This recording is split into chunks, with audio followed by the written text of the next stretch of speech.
Hongera. Umechaguliwa kufanya kazi ya usiku kama storekeeper kwenye godown la bidhaa lililopo nje kidogo ya mji. Ni store inayohudumia taasisi kubwa, lakini haifunguliwi mchana na watu wachache sana wanajua ilipo. Mshahara ni shilingi Laki7 kwa usiku mmoja. Hakuna mikataba, hakuna maelezo mengi. Umechaguliwa kwa sababu store hii inahitaji mtu anayejua kuhesabu bila kuuliza maswali. Sharti la kwanza: ukifika getini, hakuna mtu wa kukukabidhi funguo.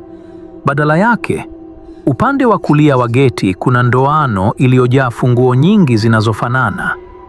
Chukua funguo itakayotikisika yenyewe na uondoke.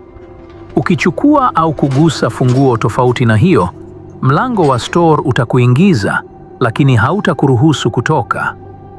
Sharti la pili: ukiingia ndani, usiwashe taa mara moja. Subiri mpaka macho yako yazoe giza kwanza. Baada ya hapo, washa taa ya upande wa kushoto tu. Ukijaribu kuwasha taa zote, utaona store haina bidhaa yoyote, na shifti yako siku hiyo itakuwa bure na hutoruhusiwa kutoka mpaka alfajiri. Sharti la tatu: kazi yako ni kuandika hesabu kwenye daftari, lakini usihesabu bidhaa kwa macho pekee. Kila baada ya masaa mawili, utaona bidhaa zimeongezeka au kupungua. Hivyo, kila baada ya saa moja, chukua bidhaa moja bila kuangalia jina lake, ishike mkononi, kisha irudishe. Ukiruka hatua hii, hutouona malengo wa kutokea. Sharti la 4: usiku sana utasikia vitu vikidondoka kutoka kwenye mashelf. Usifuatilie sauti. Badala yake, angalia sakafuni. Kama kuna kivuli kipya sakafuni ambacho hakikuwapo awali, kivuli hicho ni cha bidhaa iliyokataa kuhesabiwa. Usikanyage kivuli hicho. Sharti la 5: kama utaona boksi limehamia kwenye shelf isiyo sahihi, usilirudishe kwanza. Subiri hadi litikisike lenyewe, ndipo ulirudishe.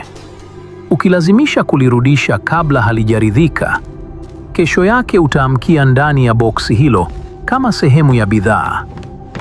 Sharti la 6: usiketi zaidi ya dakika 10 mfululizo.